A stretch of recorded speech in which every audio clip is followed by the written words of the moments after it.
Okay, we are reading side by side the history of Israel in the Samuel account as well as the Chronicles account. And this is really the first week that we see large portions of the story told in parallel fashion, because up to this point in Chronicles, there's been a lot of lists, a lot of genealogies, and that kind of documentation.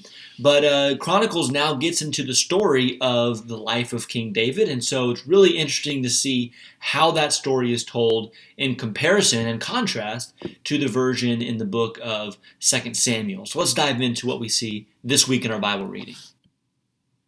Okay, we are fully now into the reign of King David. He has unified the kingdom and has established himself as Saul's successor, anointed by God.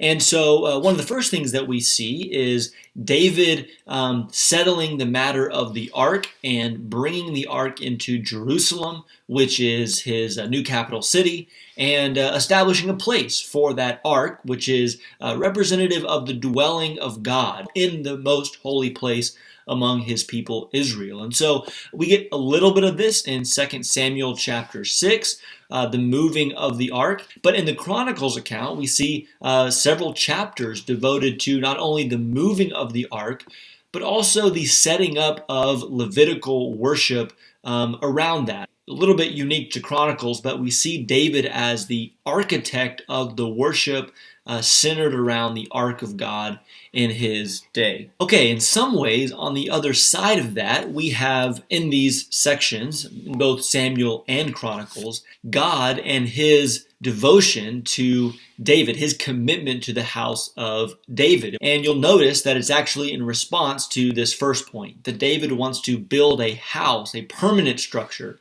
for the ark of God, for God to dwell in. And God turns the tables on David and says, no, you won't build me a house, I'll build you a house. And we find in here the promise that is really central to much of the whole Bible story going forward, which is that God is going to make David a great name, similar to what he said to Abraham back in Genesis chapter 12, and that from David will come a king, a descendant that will sit on his throne forever. It establishes the divine right of kings, if you want to call it that, for David's house going forward. But ultimately, this will carry us through the time of the exile and the return and be fulfilled in Jesus of Nazareth when he comes from the line of David to be the king of God's people, prophesied here in 2 Samuel 7 and 1 Chronicles 17. And then shortly following that, in the book of 2 Samuel at least, David falls. And it's a famous story, and there's a lot to be said for someone who has risen to such great heights, even spiritually, has been so successful and victorious, and yet in a moment of weakness, in a moment perhaps of idleness, he gives into his lust. And this is critical for the rest of the story told in 2 Samuel as David's kingdom unravels in many ways. Again, this gets to, I think, largely the themes and the point of the account in Samuel, which is that for all of David's greatness, still he is flawed, and we see his kingdom severely damaged as a result of this sin here with Bathsheba.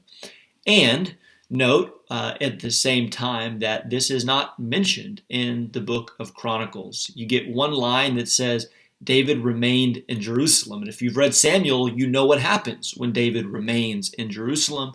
But the Chronicles writer doesn't tell the story. I think he assumes that the reader already knows that story, and he seemed to have a different purpose for the telling of the story of King David and is focused on other things, whereas the Samuel writer is focusing on the flaws, perhaps, and again, the instability of the kingdom under all of these kings, including the great one, King David. And so you can be reading this week what we have and looking forward to next week's reading. Thank you so much for tuning in, so to speak, and subscribe. Look for the video about this time next week. Thank you.